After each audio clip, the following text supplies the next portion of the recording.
오늘 주님께서 우리에게 주시는 신약 성경 말씀 골로새서 3장 16절부터 17절까지 말씀입니다.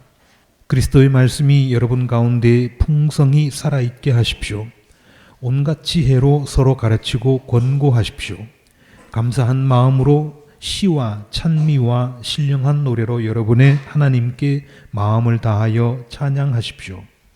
그리고 말이든 행동이든 무엇을 하든지 모든 것을 주 예수의 이름으로 하고 그분에게서 힘을 얻어서 하나님 아버지께 감사를 드리십시오. 아멘.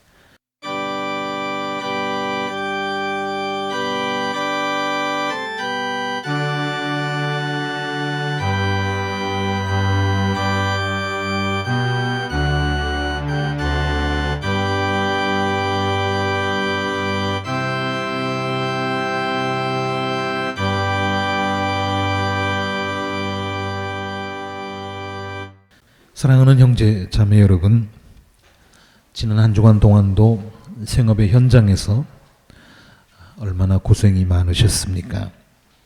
지금 당장에는 빛이 안 보이는 것 같고 앞으로 뭐가 어떻게 나아지겠는가 하는 생각을 하는 분들이 계실지 모르지만 우리가 하나님 안에 머물러 있으면 반드시 좋은 날이, 우리가 꿈꾸던 날이 올 것입니다.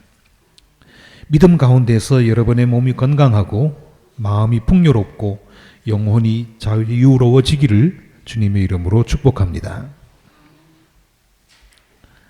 사도 바울은 골로새에서 모든 일을 예수의 이름으로 하라고 가르쳤습니다.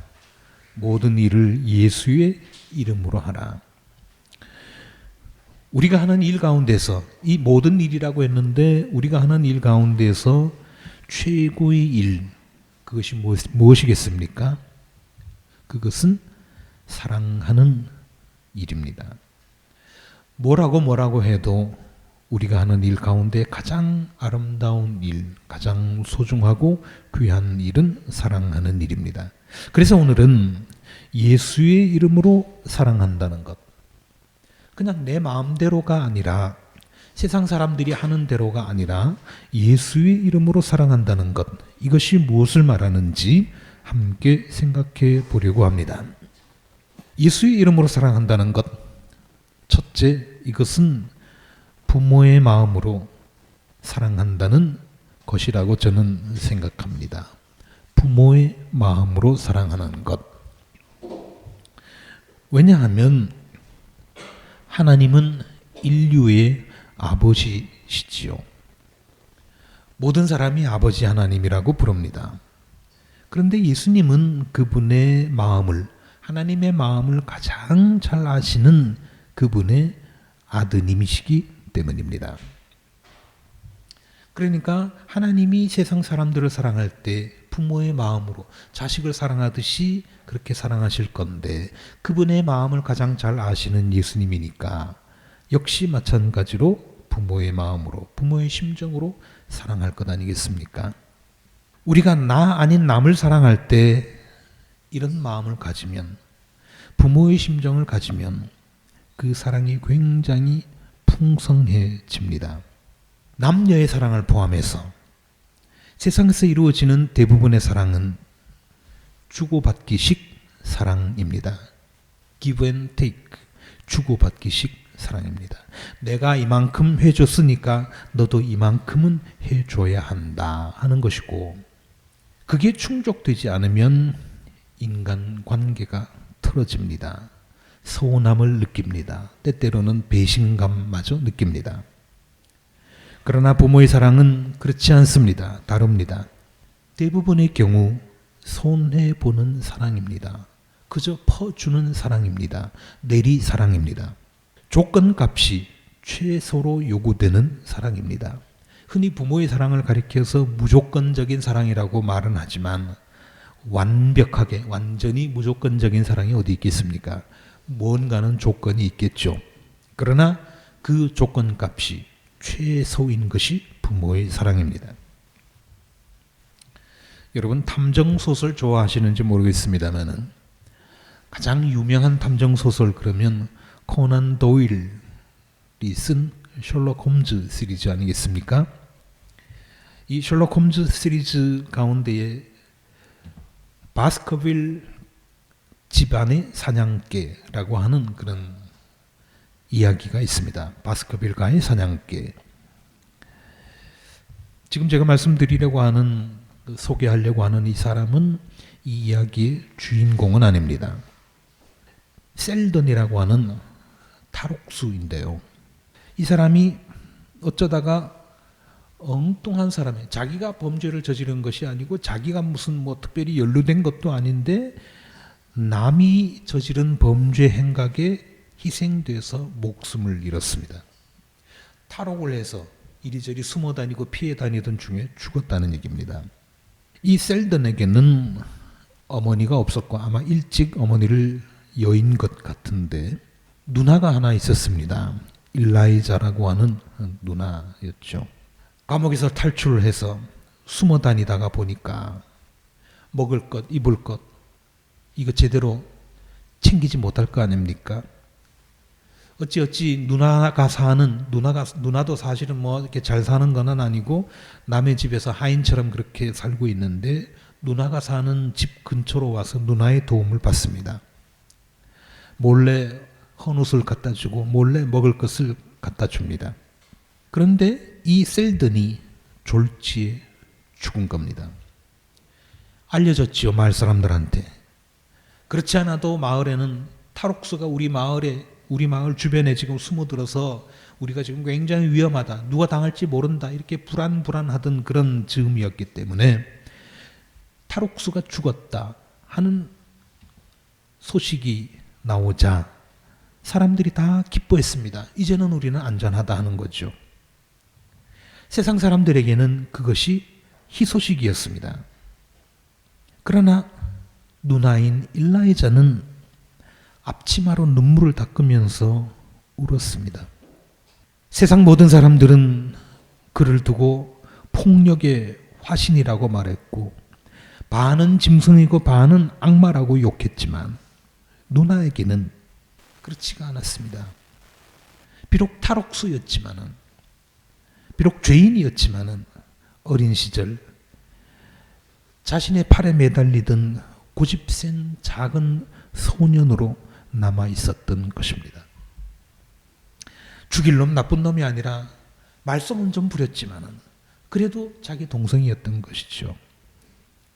이 대목에서 작가 코난 도일은 이렇게 썼습니다. 제가 읽어보겠습니다. 진짜 사악한 놈은 자신을 위해서 울어줄 단 한 명의 여자도 남기지 못한 놈일 것이다. 웬만큼 사악한 인간은 그래도 어머니가 됐든지 누나가 됐든지 자기를 위해서 울어줄 사람이 한둘은 있기 마련인데 진짜 사악한 놈은 자신을 위해 울어줄 단 한 명의 여자도 남기지 못한 놈일 것이다 라고 썼습니다. 어머니도 아닌 누나의 사랑이 이렇습니다. 비록 죄인이었지만, 비록 탈옥수였지만 이처럼 내리사랑은, 누나의 사랑, 어머니의 사랑은 숭고한 것이죠. 누나의 사랑이 이럴진데 어머니의 사랑은 얼마나 더 크겠습니까? 그래서 우리가 남을 사랑할 때 기브 앤 테이크, 주고받기식 사랑이 아니라 가능하면, 가급적이면 부모의 사랑으로, 내리사랑인 것처럼 이렇게 사랑하는 것이 예수님의 이름으로 사랑하는 것입니다. 그 다음 두 번째, 예수의 이름으로 사랑하는 것. 이것은 나의 처지가 아니라 상대방의 처지에서 사랑하는 것입니다. 우리가 흔히 부모 자식 간의 갈등을 겪을 때 그런 얘기하죠. 이게 다 널 위해서 하는 거야, 너 때문에 그러는 거야 라고 말을 하지만은 상대방에서 그걸 이해하지 못하는 경우가 있습니다.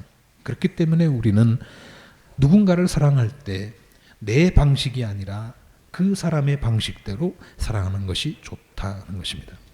옛날에 어떤 할아버지와 소년이 살았습니다. 둘이서 살다가 할아버지가 어느 날 멀리 출타할 일이 생겼죠. 그런데 그 집에는 아주 할아버지도 아끼고 소년도 아끼는 이 말이 한 마리 있었는데 할아버지가 여행을 떠나게 되니까 그 말을 소년에게 잘 돌보라고 맡겼습니다. 부탁을 했습니다. 그렇지 않아도 소년은 평소에 그 멋진 종말을 정말 사랑하고 있었습니다. 그리고 그 말도 소년을 잘 믿고 따르고 있었죠. 그걸 알고 있었기 때문에 이제 그 말과 단둘이 시간을 보낼 것을 생각하니까, 그렇게 단둘이 보낼 시간을 확보하게 된 것을 생각하니까 소년은 뛸 듯이 기뻤습니다. 너무너무 기뻤습니다. 그런데 세상 일이 그렇게 좋게만 흘러가는 건 아니죠. 불행스럽게도 그 말이 병이 났습니다. 말은 밤새도록 진땀을 흘리면서 괴로워했습니다. 도대체 어디가 아픈지, 어떻게 하면 되는지 소년은 아무것도 몰랐죠. 소년이 종마에게, 그 말에게 해줄 수 있는 일이라고는 시원한 물을 먹이는 것밖에 없었습니다. 그래서 말 옆에다가 물을 떠다 조금 주면서 얘야, 제발 이 물 마시고 제발 좀 나아라. 제발 좀 나아라. 그랬지만 소년의 눈물겨운 간호도 보람없이 말은 점점 더 심하게 앓았습니다. 드디어 할아버지가 돌아왔습니다. 큰일 났죠. 근데 할아버지가 돌아왔을 때 그 말은 병이 더 악화돼서 다리까지 절게 되어버렸습니다. 말이라고 하는 게 짐도 싣고 실어 나르고 사람도 타고 하는 건데 말이 다리를 절게 됐으니 이거 큰일 난 거 아닙니까? 할아버지는 깜짝 놀라면서 소년을 나무랐습니다. 화가 났겠죠. 야 이놈아, 말이 아플 때 찬물을 먹이는 것이 얼마나 치명적인 거 너는 그걸 몰랐단 말이냐. 저도 이거 잘 몰랐습니다마는 말이 아플 때는 찬물 먹이는 거 아니랍니다. 그게 치명적이라는 거죠. 소년은 대답했습니다. 할아버지, 정말 몰랐습니다. 저 정말 몰랐어요. 제가 얼마나 그 말을 사랑했는지, 또 얼마나 그 말을 자랑스러워했는지 할아버지 잘 아시잖아요. 그런데 제가 왜 말에게 치명적인 짓을 일부러 했겠습니까? 모르고 그랬으니 용서해 주세요. 할아버지는 잠시 침묵한 뒤에 이렇게 말했습니다. 얘야, 누군가를 사랑한다는 것은 그를 어떻게 사랑하는지를 아는 것이란다.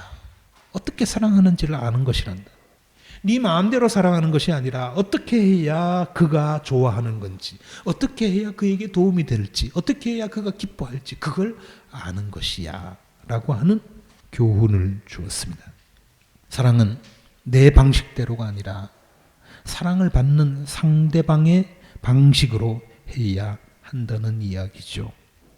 사랑하는 사람과 갈등이 생길 때가 있지 않습니까?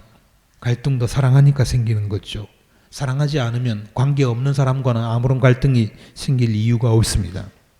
사랑과 관심 때문에 갈등이 생길 때, 관심 때문에, 사랑 때문에 갈등이 생길 때, 지금 내가 사랑하고 있는 것이 내 방식인가 상대방의 방식인가 반드시 짚어보아야 됩니다. 그래서 예수님의 사랑은, 예수님의 이름으로 하는 사랑은 내 방식으로가 아니라 상대방의 방식으로 사랑하는 것이다 하는 것입니다. 그리고 세 번째, 예수의 이름으로 사랑하는 것, 이것은 열매를 맺는 사랑입니다. 입으로만 하는 사랑이 아니라, 머리로만 하는 사랑이 아니라 뭔가 열매를 맺는 사랑입니다. 예수님은 이렇게 말씀하셨습니다. 열매 맺지 못하는 나무는, 열매를 맺지 못하는 나무는 죽은 나무다. 도끼로 찍어서 불에 태워버릴 것이다 하셨습니다. 이와 마찬가지로 열매를 맺지 못하는 사랑 역시 죽은 사랑입니다. 입으로 아무리 미사여구를 동원해서 고백을 한다 한들 그것이 열매로 나타나지 않으면 죽은 사랑이라는 거죠.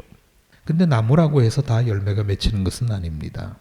열매를 맺는 나무도 있고 맺지 못하는 나무도 있죠. 그렇지만 눈에 보이지 않는다고 해서 열매가 없는 것은 아닙니다. 어떤 식으로든 다 열매를 맺죠.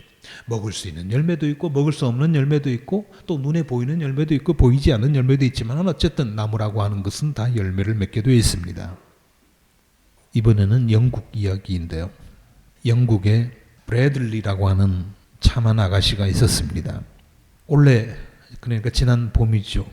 이 아가씨는 친구와 함께 영국에서 그리스로 여행을 갔습니다.